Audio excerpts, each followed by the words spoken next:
Hey, everybody. Welcome to Fabulous Women Over 40. Today, I have an amazing guest. Her name is Gordana Biernat. She's the author of the Know the Truth book and one of Oprah's Soul 100 teachers. Welcome, Gordana. Hi, Kara. Thank you so much for that beautiful introduction. It's so nice to be with you. I'm so happy that you were able to be with me. Yes. We've had a very interesting journey over the past year, right? It's been a year. Yeah. Yes. It's been a year. Absolutely. Yes. So I've enjoyed working with you, and I just really wanted to have everybody else in the world who wasn't aware of you share you with the world. So just to start, I wanted to ask you, were you born and raised in Sweden? Yes. I was born in Sweden, and then my parents decided that they wanted to send me to former Yugoslavia, where they came from. They came from the Balkans in the mid 60s, 1965. They came to Sweden. So they decided that there was no room for me in their life. So they asked my aunt to take care of me, and she did that until I was 6 years old, and that was in former Yugoslavia. So I was actually raised by my aunt. I wasn't raised by my mother and my father. Okay.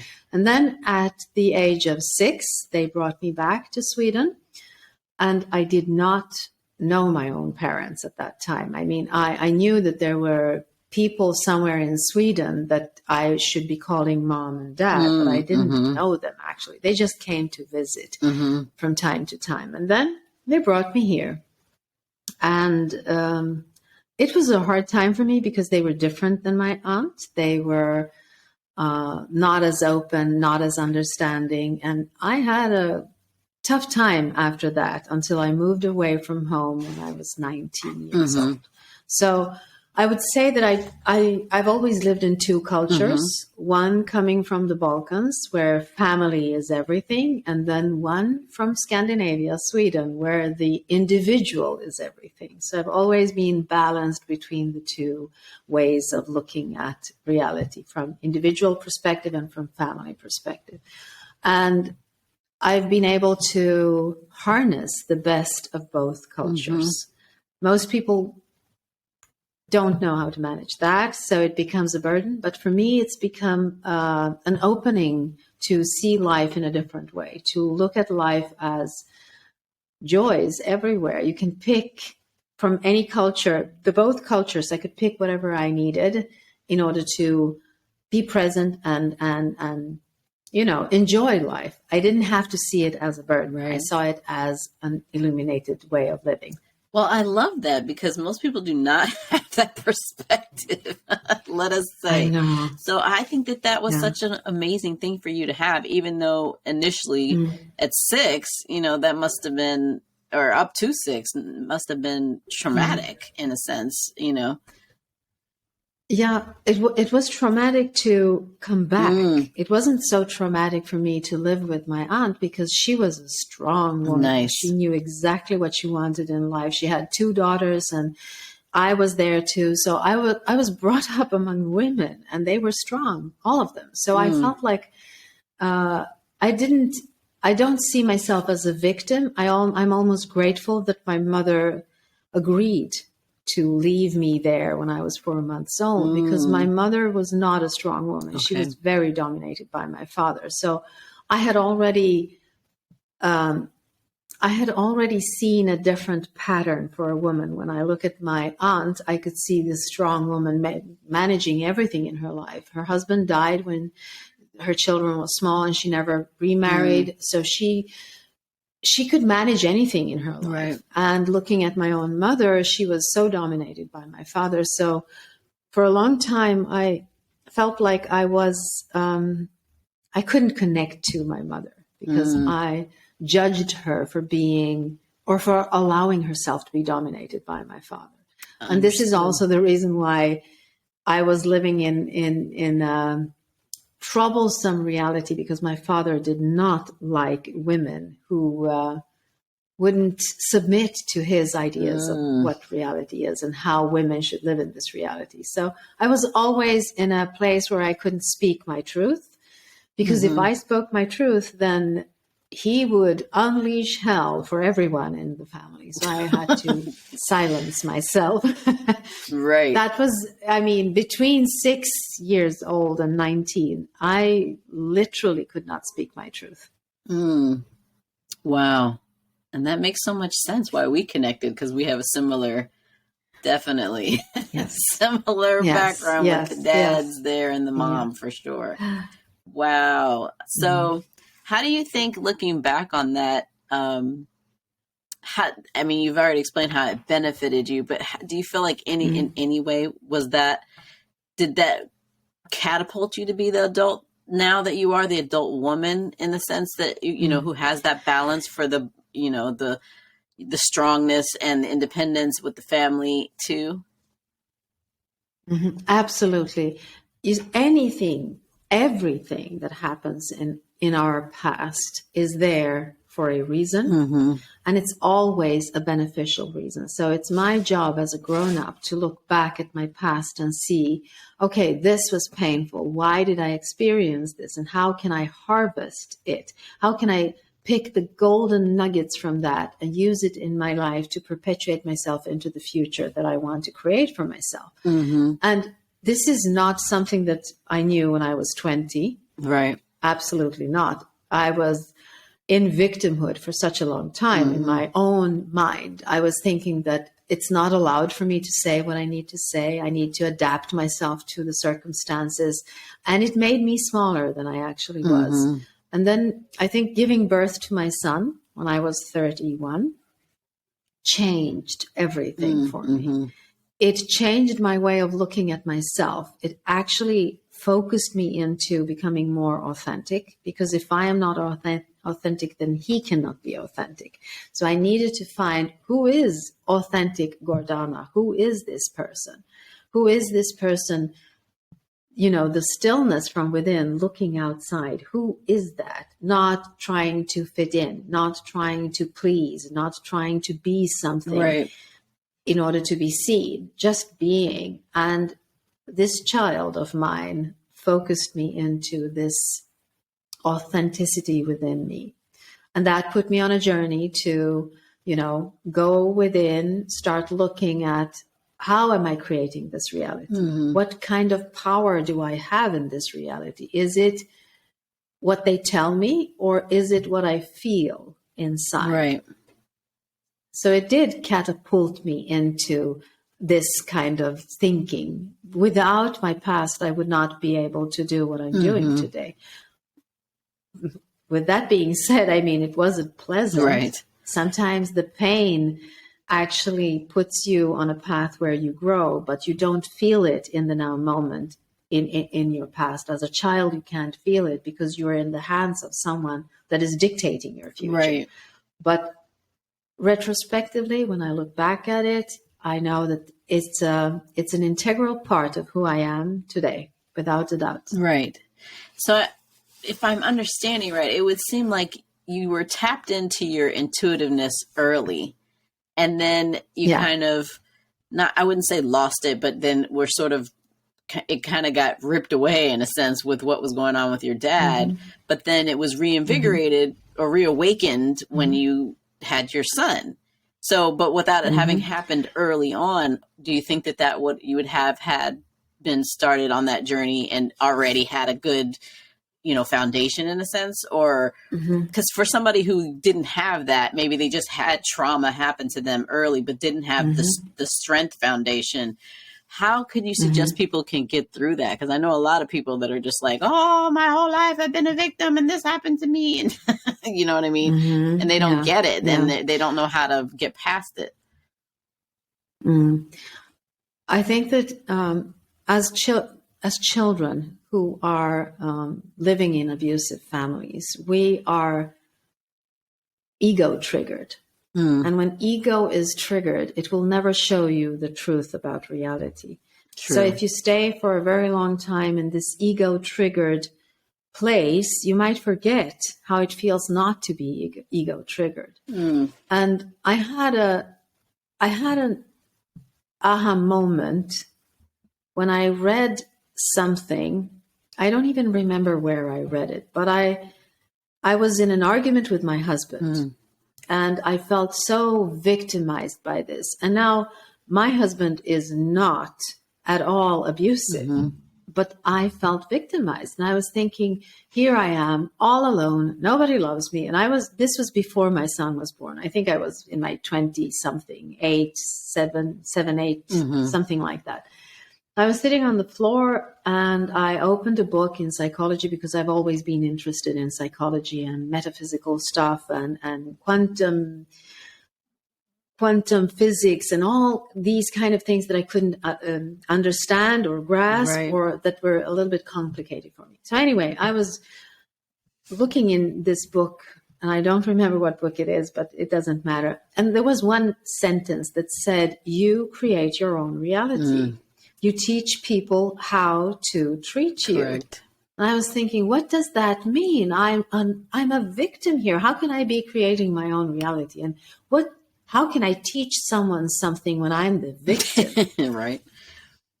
And slowly I grasped that. I understood that I am not in a powerful position when I see myself as a victim. Even if I feel like this is the truth, it can never be the truth. Right. There must be something else there. So it started kind of, like small whispers, but I feel like it's been there my entire life. As a child, I could have thoughts about this reality. I could think about the universe and wonder, where does it end? What happens outside of the universe? Who are we? Those kind of thoughts were always there. So I was finding what I was looking for. Right. Because I was already on that path. But I think everyone is looking for who they are. They just need to sacrifice parts of their ego, right, when they feel that they're victims, and seeing that as the truth, even if the outer circumstances are showing you this is the truth, you are a victim. If you're a grown-up, you always have the power to change your own life. As a child, you don't have that power. Right. You can't change your own life. But as a grown-up, you can change your own life, and victimhood is not the only alternative. To grasp that there is a choice, either you stay a victim or you change something. And it's easier to stay a victim. And I know that this is really tough to listen to, but it's easier to stay a victim because it's a known path. You've been practicing it for such a long time that you don't even think about changing it. Yeah, it's a natural thing, really, for some people. By default, you just go into it. Yeah. So when you're looking back on your whole life now, and how old are you, if you don't mind me asking? Oh, I am 56. And you look not a day over 30. I was just saying. Thank you so much.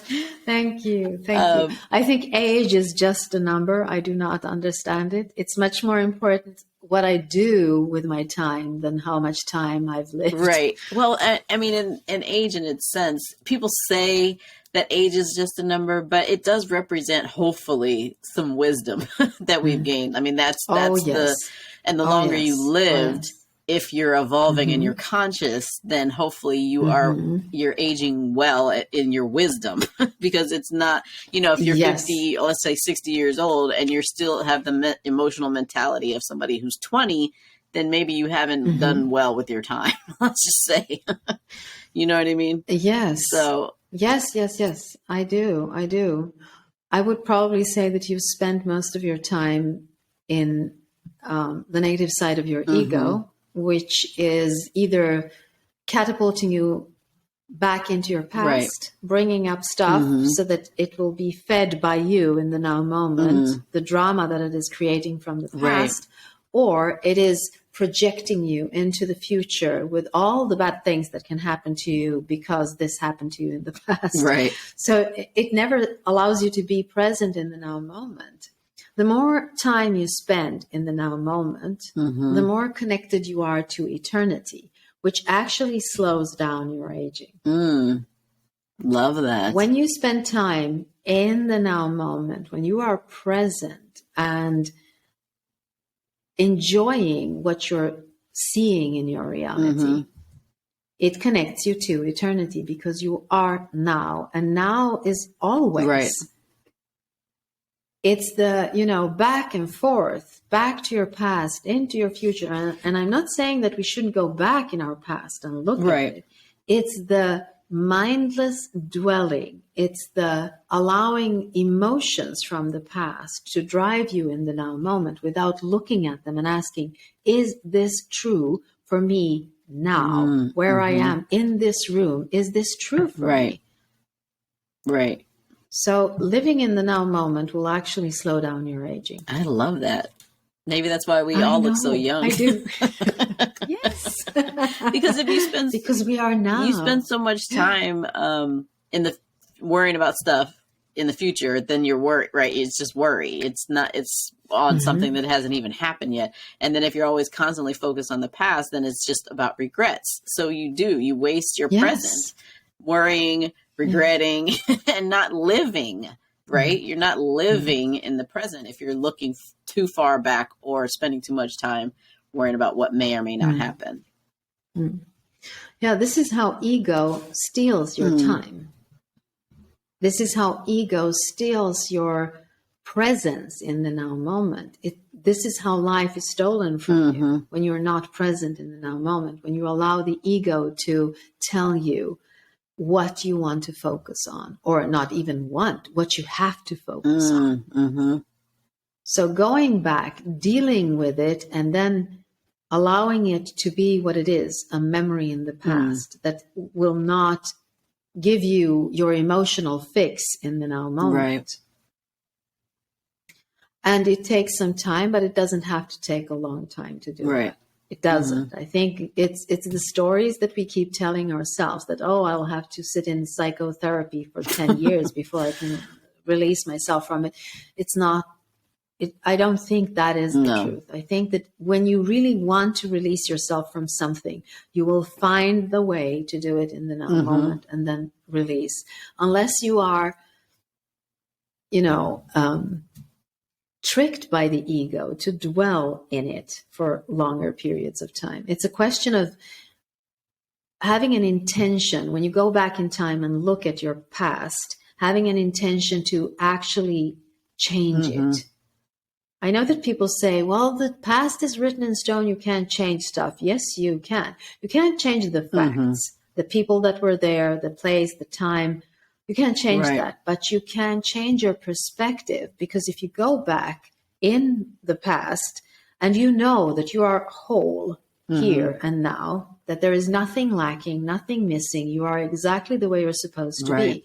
You can go back in the past and you can look at it from a different perspective and change the emotion that is embedded in it. Not lying to yourself, but seeing the strength.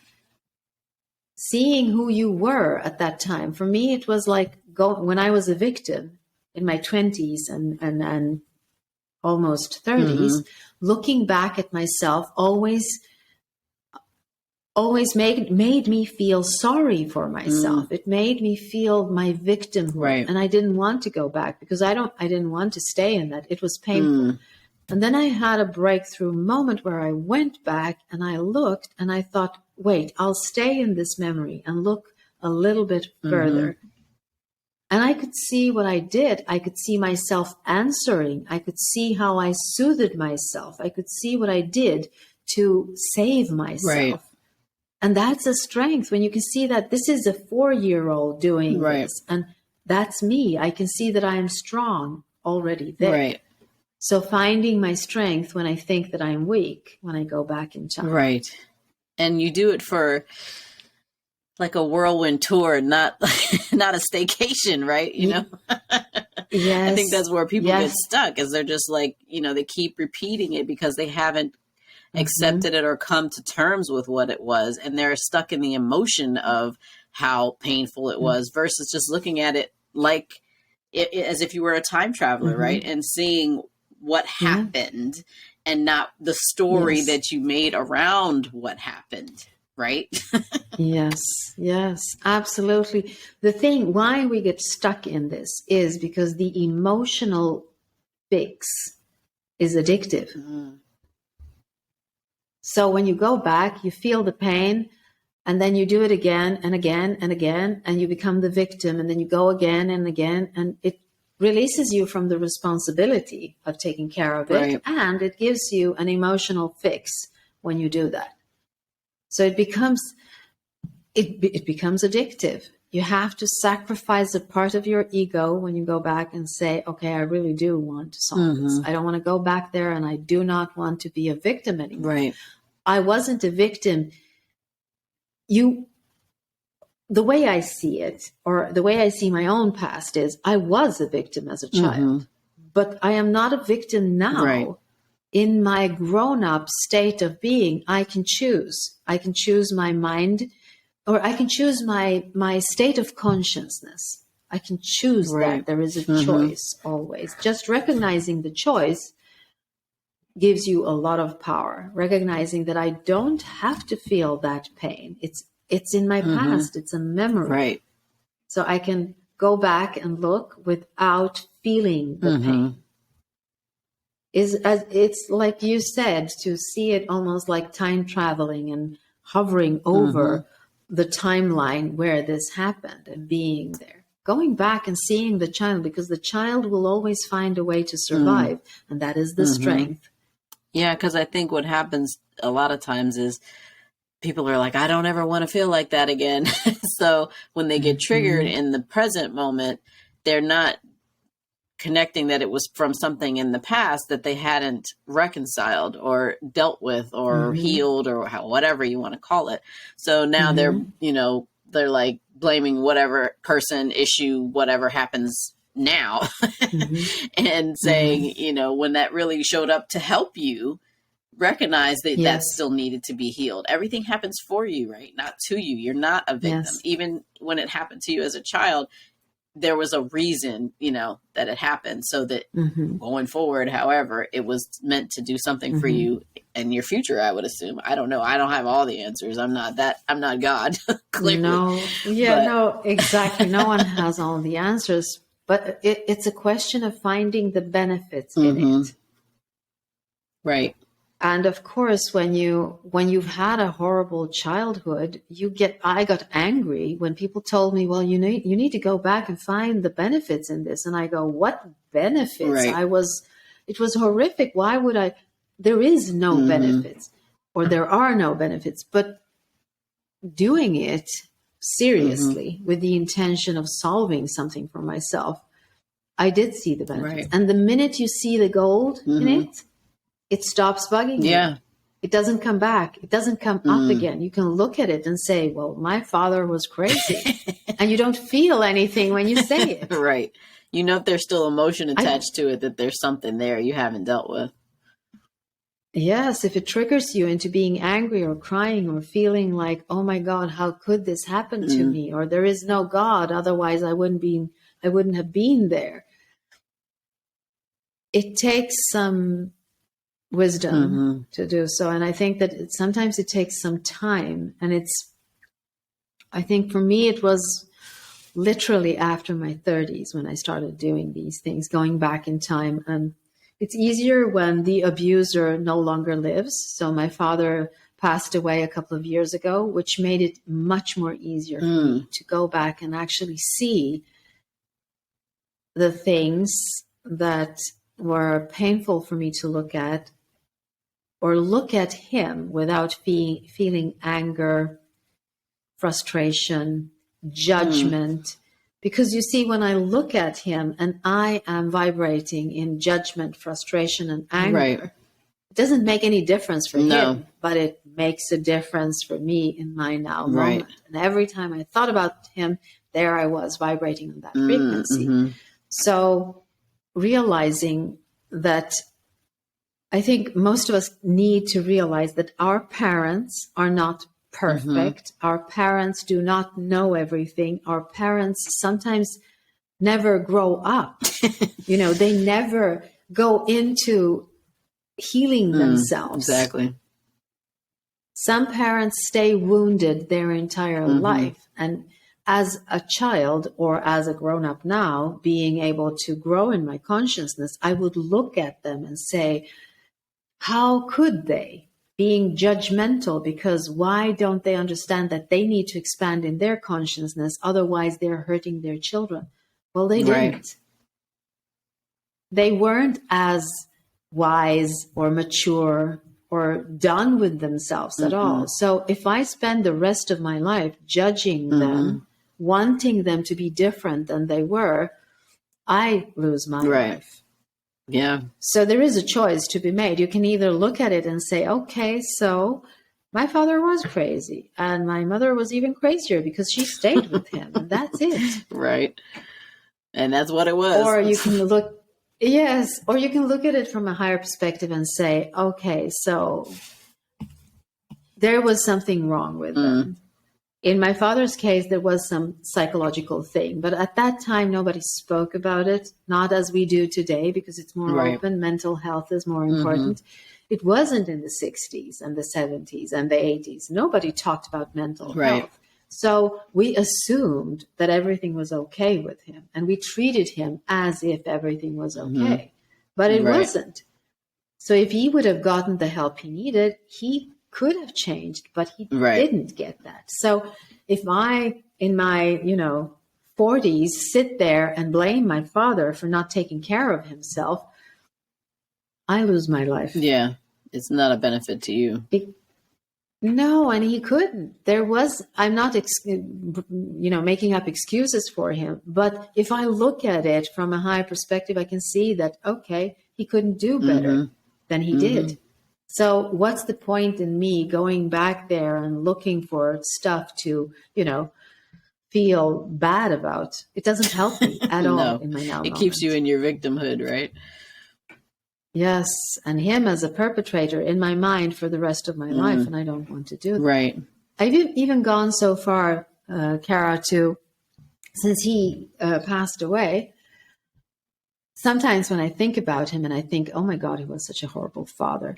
I'm actually, from a spiritual perspective, I am keeping him prisoner in time and space where he was playing the role of a bad father. Right. He's not there anymore, and it doesn't affect me anymore. So why would I keep him in this prison in my mind where I can release the energetic bonds and say, you are free? That is what atonement actually is about, to release myself from those thoughts that are an illusion anyway, because he's not here anymore. The time has passed. It doesn't exist anymore. So why would I keep it there unless my ego wants to have a place where it will pull me back into victim mode and get its fix? Right. So if I don't want that, I can look at it and I can say, okay, I need to release him. Otherwise, I become the perpetrator in my own mind, keeping him prisoner and using that as an excuse to feel victimized in the now moment. I know it sounds provoking, but that is how I feel about it. It's easier. It makes you the bully almost at one level, right? Yes, because I am allowing it to become a part of the frequency or my consciousness or my state of consciousness to become a part of me, like a part of my DNA. And it doesn't have to, because there is a choice.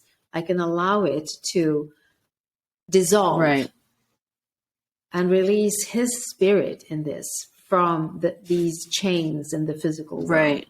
So what advice would you give someone whose parent or perpetrator, whoever that might be, is still living? How can they have peace, or move past that victimhood of like, well, this happened and this person did this to me and I can't forgive them and all of that. Like, how do and not understanding that you do have a choice, that the forgiveness doesn't absolve the person from what they did, but it frees you from being the bully in the sense of like, keep poking the bear, when you don't have to. Yeah. Well, I can speak from my own experience was that when I met my husband, I was 19 years old, and coming from a culture where women marry, they do not move away from home, they marry. I didn't marry, I just moved out. And my father said, you know what, this is the end. So when neighbors asked him, where is Gordana? He would say, she's died. Oh. She doesn't, she doesn't live any longer. So, and that went on for 8 years.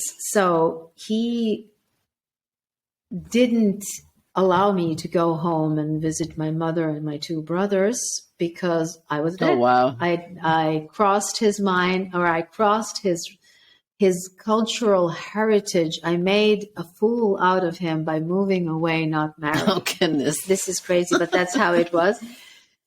Why am I telling this? Because he did this for 8 years, which meant that I didn't have any contact with him for 8 years.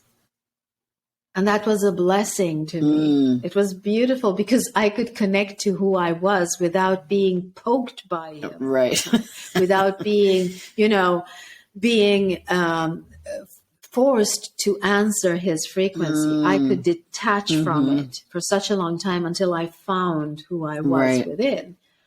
And when I did that, I could meet him, but it didn't trigger me the same way. So sometimes, not having a close relationship to the parent that has been abusive is a way to do it. Because otherwise, how would you find who you are if you're constantly ego triggered by their abuse? As a child, you will always come back, you will always regress back to the pattern that you know. So when you meet a parent and that parent, pokes your ego, you will, even though you've been in therapy and you've done a lot of work with yourself, you will always go back to the pattern, the initial pattern with your parents. So you almost become a child every single time you meet with them, and they have more power over you because you cannot be the grown-up that you are. So if you take some time off and stabilize that identity, being who you are, it's easier when you go back because you know who you are and you don't need to be triggered.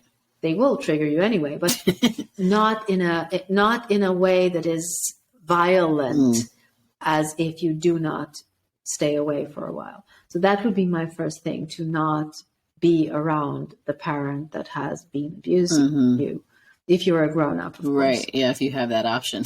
Some people don't have the option. Yes. So now when you had your son and then you had your breakthrough, and you said you've always been a writer, correct? How did you come about writing the book, Know the Truth? Yeah, well, being a writer, not in a sense that I wrote a lot of stuff, but I knew that I had a book within me. I knew that there was a book that needed to be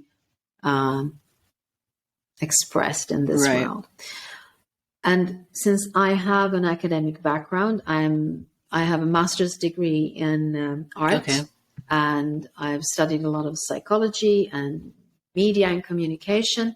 So there is a certain way of writing when you come from the academic world. You are always peer reviewed. They're always looking at what is it that you're writing and how are you expressing yourself. So some people might say, well, that's power. That's a good thing because then you can write. For me, it was crippling because I wanted to write for people who are in distress to be able to read it. Now, who sits down and reads an academic book when they're in distress? Nobody. They don't. Nobody. Yeah. So it took me a while to understand that I didn't need to write the book in an academic way. I needed to write the book that from my heart space, not my head space. So there was a lot of fear. I tried a couple of times, but I didn't feel comfortable with it. And then my mother got sick, and she was actually so sick that she almost died. She was at the hospital, and this was going on for weeks, back and forth, back and forth. And I was in a tired, distressed mode. And we were sitting in our garden, and I was talking to my husband about the things that I felt about this reality. And he said, why are you not writing this down? You know what? Let's start a Twitter account, and you can put out thoughts out there. Nice. The thoughts exactly the way that you are formulating them in your head, not allowing them to, go through this academic stuff going on in your head, Right. allowing them to come out the way they are originally.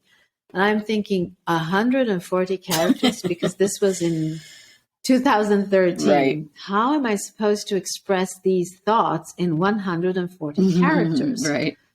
So I tried anyway. And this blew my mind because what happened was that I needed to distill really important, big thoughts into 140 characters without making them seem simple and stupid. Mm-hmm. And it turned out to be a thing that I really love to do and a thing that I'm really good at. So it just exploded. I just started putting out thoughts out there, and I did this for a couple of years. I think somewhere around 2015, my husband came and he had a page with text like this. And he said, read this. So I started reading and I'm thinking, well, these are my words. When did I write this? The entire page. When did I write this? And he said, you didn't.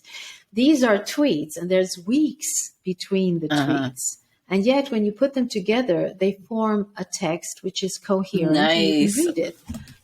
And I'm like, I've written my book and it's out there already. That's so cool. So I just pulled in all the tweets and then started to make some kind of order to make it look like the text that I wanted it to be.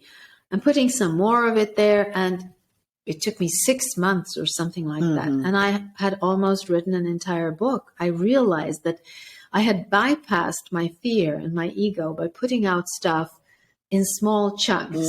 So it didn't, to my mind, it didn't look like I was writing a book. It looked like I was tweeting. Yeah. I was doing some tweets here and there. Right. And I was actually writing a book in that way. So it became very organic and it became very intuitive. And this is why you can read my book back and there it is. You can read my book back and forth. You can start wherever you want. You can do whatever you want with it because it's written in a way where it has no start and no end. It's ongoing. It's like an oracle. I love that. And I love the idea. How brilliant is that? Yes, it's beautiful. It's such a beautiful vibe in it when you can do something like that. What it showed me was that I need to trust myself. I need to trust my intuition. I cannot look at everyone else and say, everybody is writing this way. Right. Set a time, 2 hours every day, write 1.5 page. Didn't work for me. I had to do it in a different way.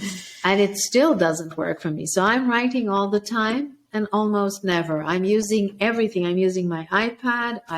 I write on walls at home if I have an idea, and then I pick it up and put it down into my iPad. So I have no rules of how to write.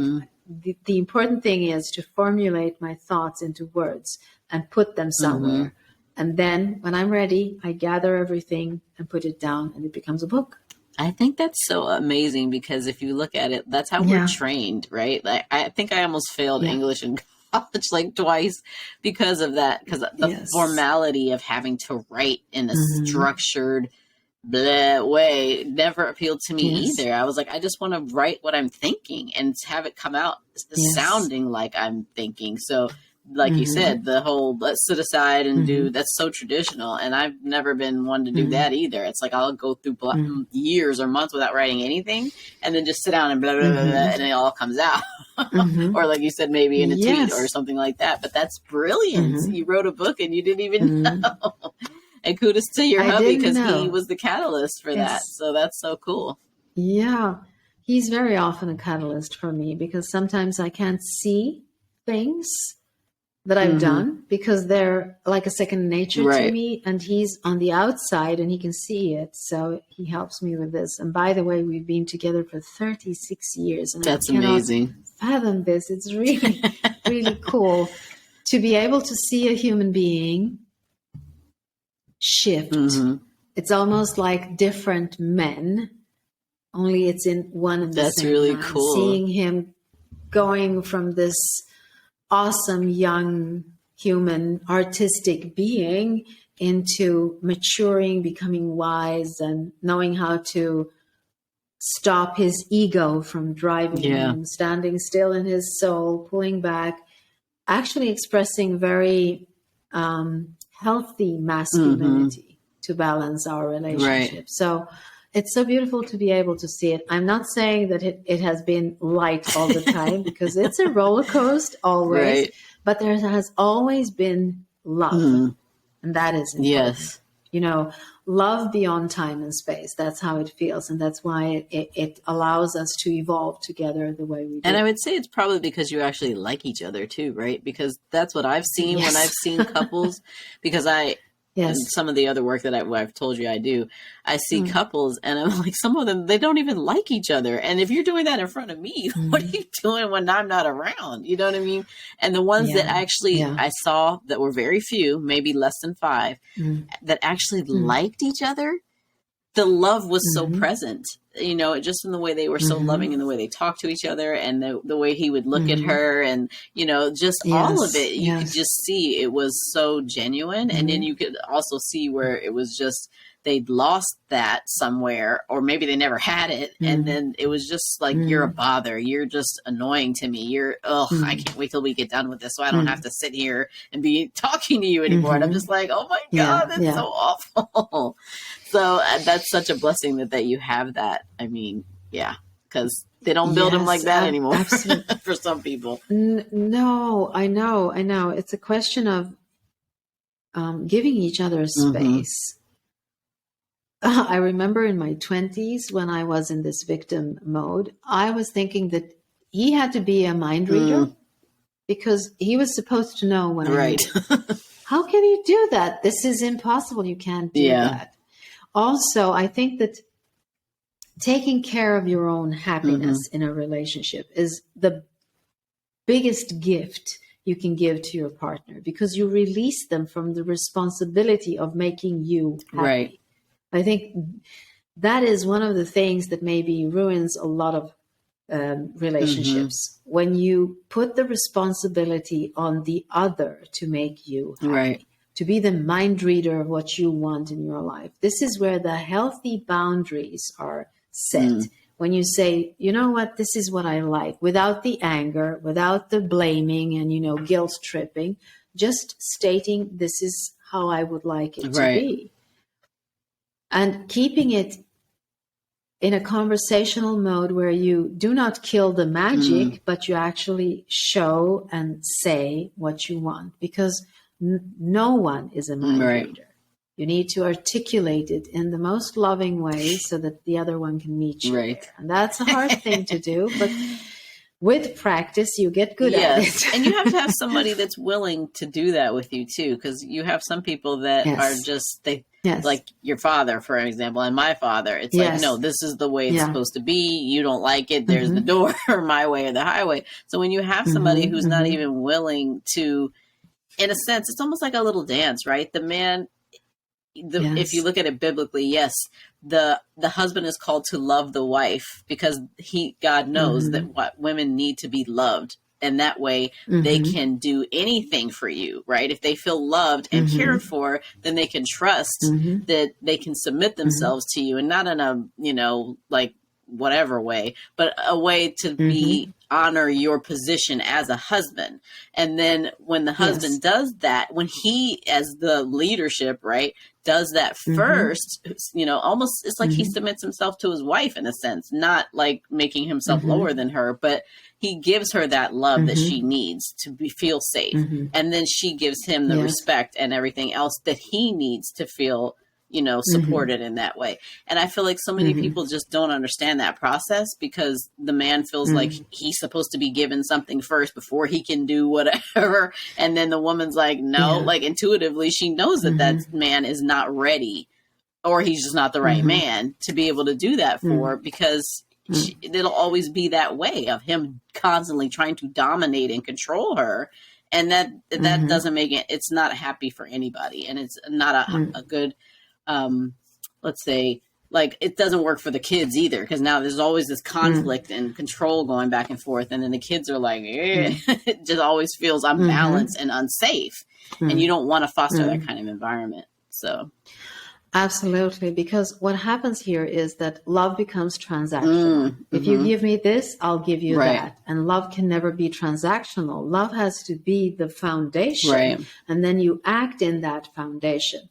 What happens when we are not finished with our past, when we come into a relationship where we bring the past with us, usually when we come from abusive families, we are operating on a fear-based perspective.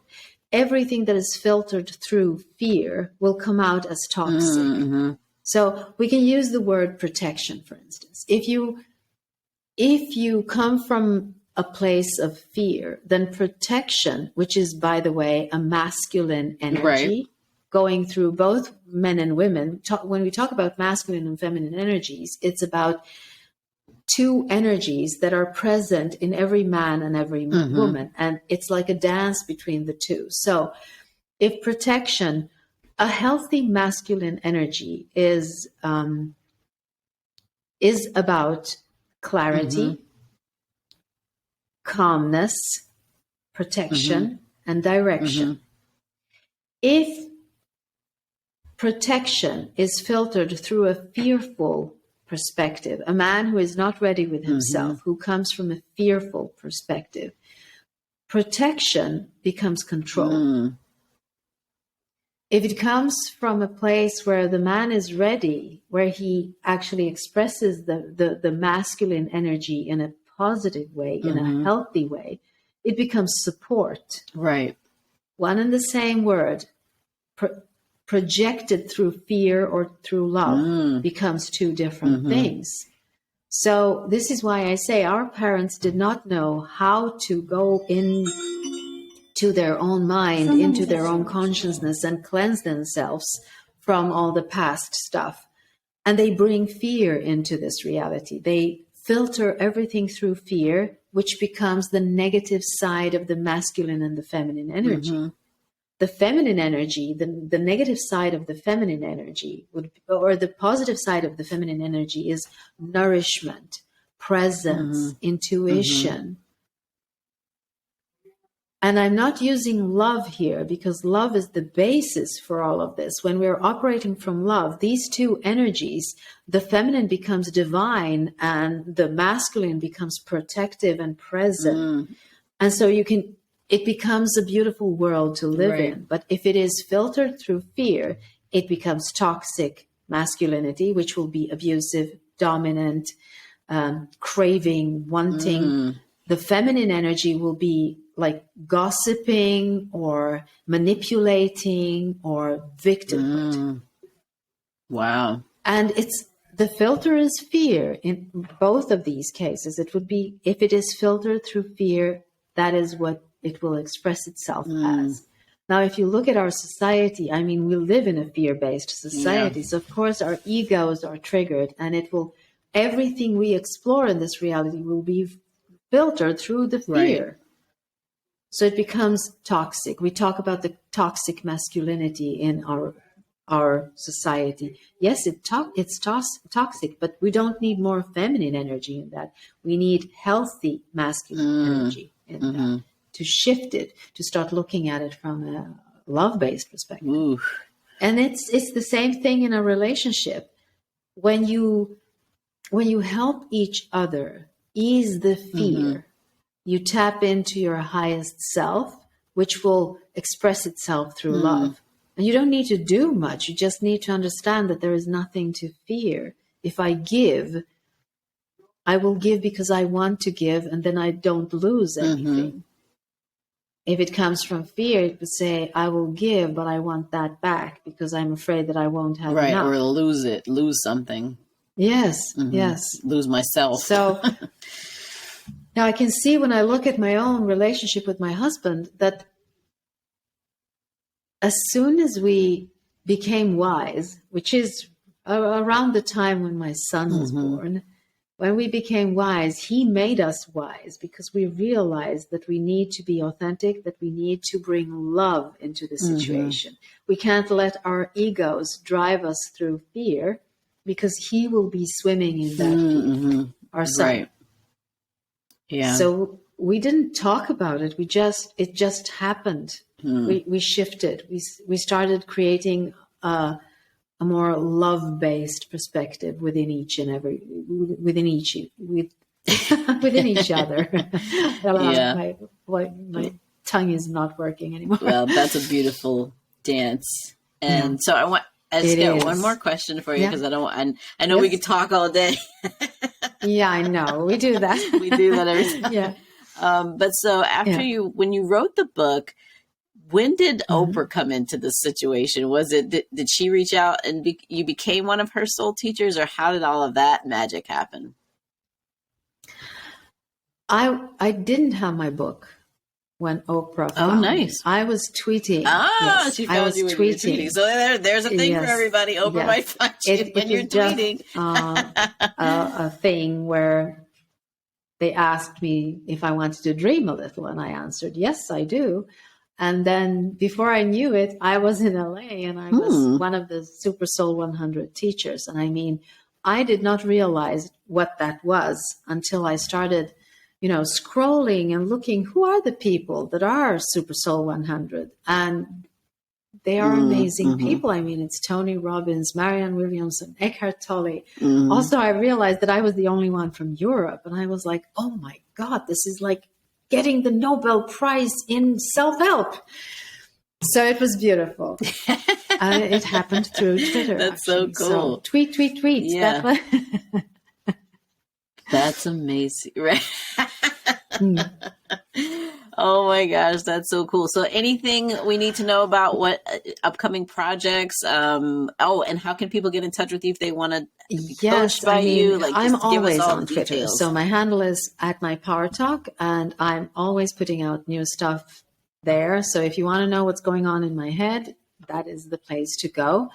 Also, I do one-on-one, so you can contact me via DM, or you can write to me at info@mypowertalk.com, and I will look at it there.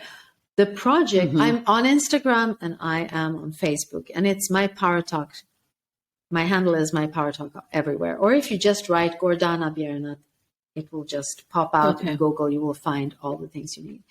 My next project is, I am writing another book, and it is writing itself in the same way as I usually do. So there are a lot of things that I am exploring organically right now. And it's very much about the negative and the positive side of ego. It is a lot about the masculine and feminine energy and how they are playing with each other. It's about fear and how to jump out of that fear, how to realize that we don't need to live in that fear. So that is where I'm dwelling at the moment. And it is taking a form without me knowing exactly what the end result will be. The other thing is that I have been doing a course in going back into your memories and looking at them without the emotional stuff. Also connecting to the child from within and bringing that child within you so that you will feel one with the child. So the child won't be alone anymore within you. So finding your power in a way by going back into the past so that you can project a different future in front of you. So that's a project that is going to be launched very, very soon. And I think that's it for now.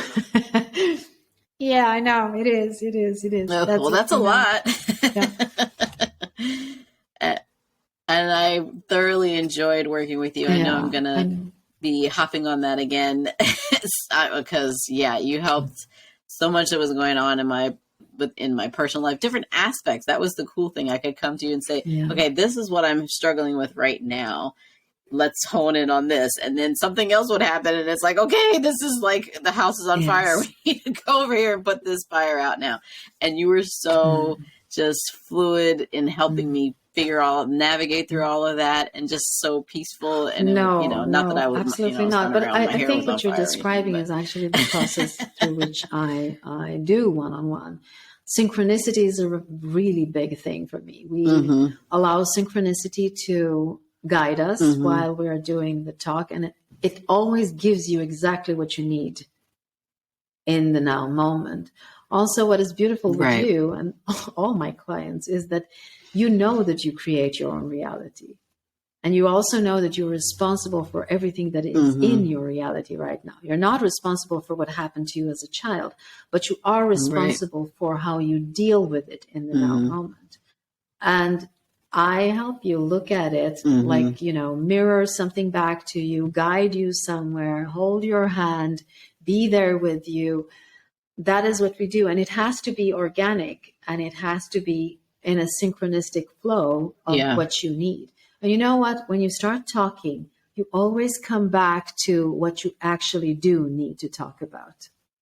And this is why it always feels right when you sit down and allow synchronicity to guide you.